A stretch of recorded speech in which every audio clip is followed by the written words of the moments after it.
This was a turbulent summer with a mini crash on financial markets at the beginning of August, which followed weak US labor market data, which spurred the expectations of a recession in the US.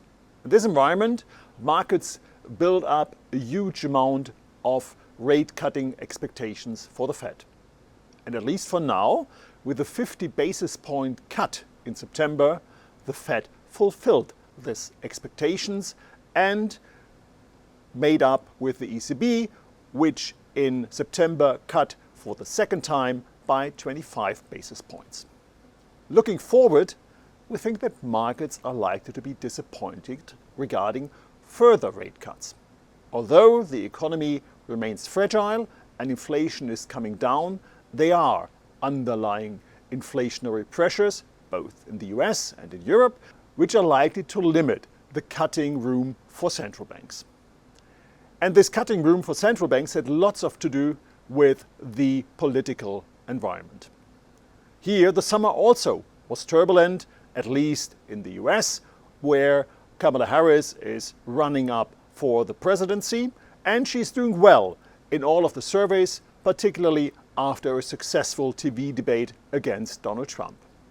Nevertheless, with the very unclear outcome in the swing states, we still keep our base case that Trump is winning the election. And therefore, we are looking forward to a massive increase in tolls, not just in the US, but also in other parts of the world in 2025. And therefore, there will be another round of inflationary pressure coming up. This will limit the ability of central banks to cut rates further in 25. And therefore, the expectations of massive rate cuts are likely to be disappointed at a later stage. Coming back to the political environment and looking to Europe. Here, on the good news side, we have a prime minister in France. But there is still no government, and also the EU Commission is not up and working. And in Germany, we had very inconclusive results in Saxonia and in Thuringia in order to build up a government. And that might be the future, that we have, at least on the state level, not the ability to have governments in place. In this environment, it will be difficult to take decisions. And also on a European level, we are not likely to see any push to bring forward the proposals of the former ECB President Draghi to boost productivity in Europe.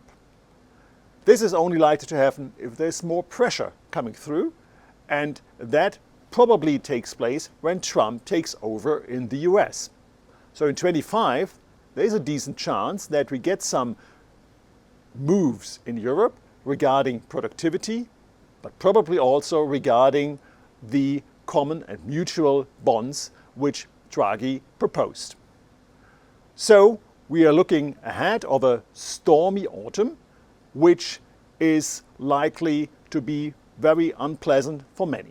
But there are also good things in autumn happening, particularly to those who visit Munich and come to the Oktoberfest. So to all of them, I wish you a merry and great time at the Wiesn.